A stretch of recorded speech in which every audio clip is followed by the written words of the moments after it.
noite a todos os irmãos que se encontram aqui na nossa Sociedade Espírita Bezerra de Menezes e aqueles que nos acompanham pelas nossas redes sociais.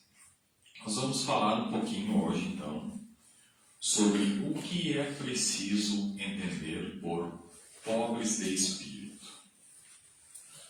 Então, no capítulo 7 do Evangelho segundo o Espiritismo, nós temos uma passagem de Mateus, capítulo 5, versículo 3, que diz o seguinte: Bem-aventurados os pobres de espírito, pois deles é o reino dos céus. Bem-aventurados os pobres de espírito, pois deles é o reino dos céus. Então, o que esse versículo quer nos dizer? Para nós compreendermos, nós vamos dividir em algumas partes o significado de algumas palavras. Então, bem-aventurado. O que quer dizer bem-aventurado? Ou uma boa aventura? Bem-aventurança é o estado de completa felicidade. E o reino dos céus? Jesus já dizia: há muitas moradas na casa de meu Pai. Então nós estamos nessa morada de passagem.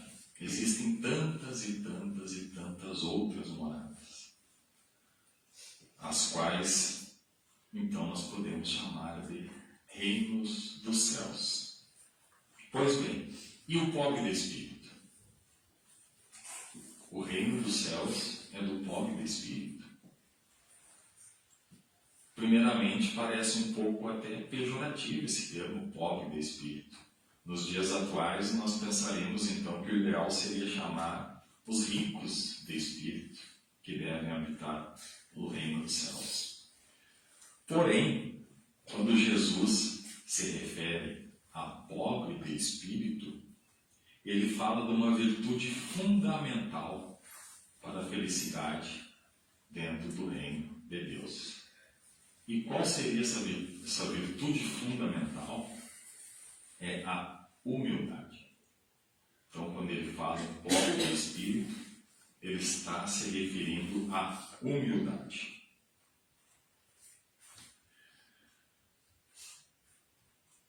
Então, nós podemos traduzir a frase bem-aventurados os pobres de espírito, pois deles é o reino dos céus, por felizes os humildes de espírito, pois deles é o reino de Deus.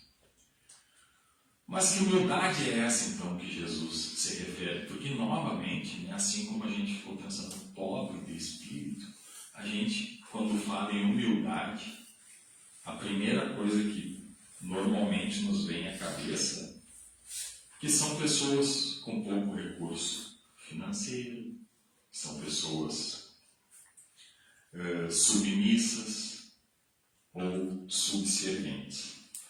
E aí eu fui ao dicionário procurar alguns significados para a palavra humildade.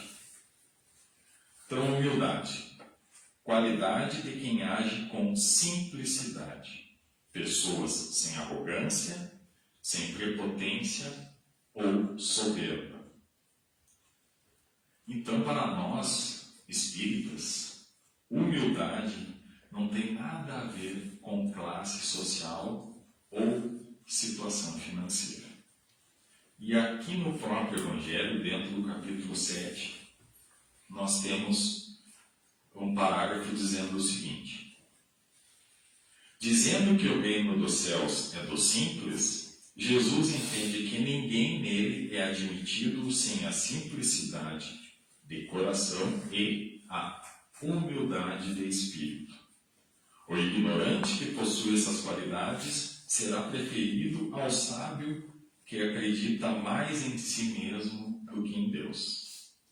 Em todo caso, ele coloca a humildade na classe de virtudes que aproximam de Deus, e o orgulho entre os vícios que deles nos afastam. Isso por uma razão muito natural. É de que, novamente dizendo aqui, a humildade é um ato de submissão a Deus, enquanto o orgulho é uma revolta contra Ele.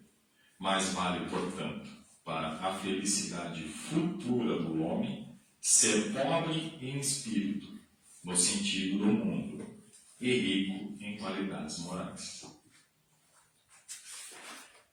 E aí, eu segui procurando mais algumas definições de humildade. Encontrei a seguinte: capacidade que a pessoa tem de perceber a si mesma. Perceber a si mesma. E levar em conta as necessidades e o bem-estar das pessoas com quem interage, ao invés de pensar apenas em si. Então, nós devemos pensar em nós mesmos, porém, nós também devemos levar em conta o bem-estar daquelas pessoas com as quais nós interagimos. E aí o significado de humilde é aquele que é caridoso.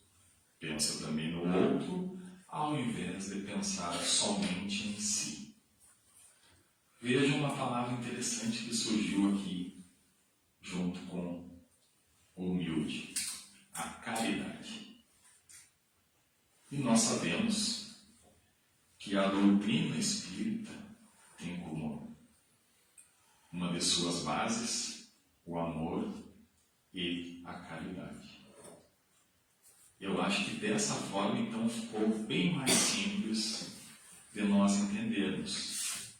Bem-aventurados são os pobres de espírito, pois deles é o reino dos céus. Que nós podemos traduzir por, como nós começamos lá no início, felizes os humildes de espírito, pois deles é o reino de Deus. Meus irmãos, vamos aproveitar que nós estamos todos aqui então reunidos e que acreditamos que a oração e os bons pensamentos são fundamentais no momento em que o nosso estado passa por calamidades da natureza. E vamos então aproveitar a nossa união para pedirmos em nome daqueles que estão sofrendo com as enchentes, com as cheias, nessa noite fria. Eu gostaria que todos, então, com o pensamento elevado, em silêncio, me acompanhassem na oração do Pai Nosso. Vamos, então, emanar nossas energias para os irmãos que estão desabrigados, que perderam entes queridos. E vamos, então, em silêncio, rezar o Pai Nosso. Eu peço que todos me acompanhem com o pensamento elevado. Pai nosso que estás no céu, santificado seja o vosso nome. Venha a nós o vosso reino. Seja feita a vossa vontade, assim na terra como no céu. O pão nosso de cada dia nos dai hoje. Perdoai as nossas ofensas, assim como nós perdoamos a quem nos tem ofendido. E não nos deixeis cair em tentação, mas livrai-nos do mal. Que assim seja. Aproveitando que nós estamos com o pensamento elevado, com a energia voltada para o bem, vamos nos preparar para recebermos o passe da espiritualidade, pedindo que tudo aquilo que aqui viemos buscar, nós possamos receber. Sabemos que Deus é um Pai bom e misericordioso e não desampara os seus filhos. Pedimos então que toda e qualquer energia não tão boa que esteja nos pesando, que ela seja retirada pela espiritualidade e que dê lugar a uma luz brilhante que vai descendo sobre a nossa cabeça e que vai tomando conta de todo o nosso corpo. Pedimos em oração que as nossas aflições aflições sejam acalmadas, que as nossas dores sejam acalmadas e que a espiritualidade possa nos auxiliar a retornarmos para casa com um pouquinho dessa centelha divina. Graças te damos, Pai, e que assim seja. Aqueles que têm face especial, aguardem.